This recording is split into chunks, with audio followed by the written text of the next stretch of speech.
Pebrero 22, 2024, nang muling simula ng Tagum City Athletic Association Meet na kung saan bida ang pagpapamalas ng talento, abilidad at kaakibat na determinasyon ng atletang Tagumeños. Bakas ang saya sa mga ngiti ng bawat individual na dumalo sa pagbubukas ng City Meet na kung saan sinimulan sa pagpapakitang gilas ng bawat marching band ng kada unit at maingay na parada ng mga atletang tumaas ng kani-kanilang mga bandera.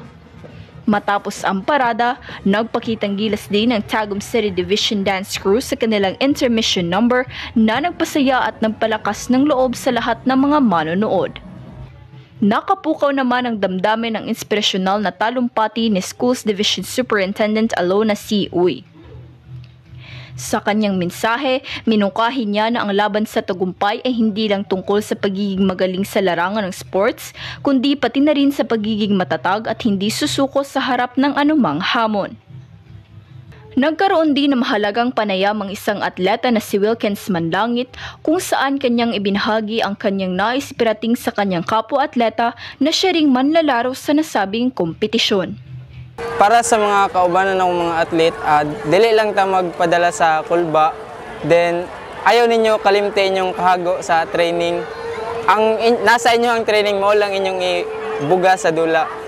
Tapos dili lang magpadala gid sa kulba kay pag magpadala ka sa kulba mawala jud ang tanan. Ang matagumpay na pagsisimula ng City Meet ay nagpapahiwatig ng isang masiglang laban sa pagitan ng mga mag-aaral mula sa iba't ibang paaralan sa Tagum City. Isa itong pagkakataon para sa mga atleta para patunayan ang kanilang mga sarili at makilala sa kanilang komunidad bilang mga huwaran ng disiplina at husay sa kanilang larangan.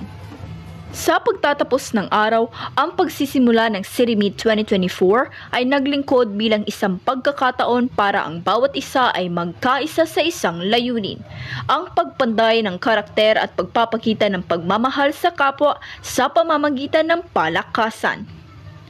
Sa City Meet ay hindi lamang isang simpleng paligsahan, ito rin ay nagdudulot ng pagkakaisa at pagkakaroon ng magandang samahan sa pagitan ng mga atletang Tagumeños.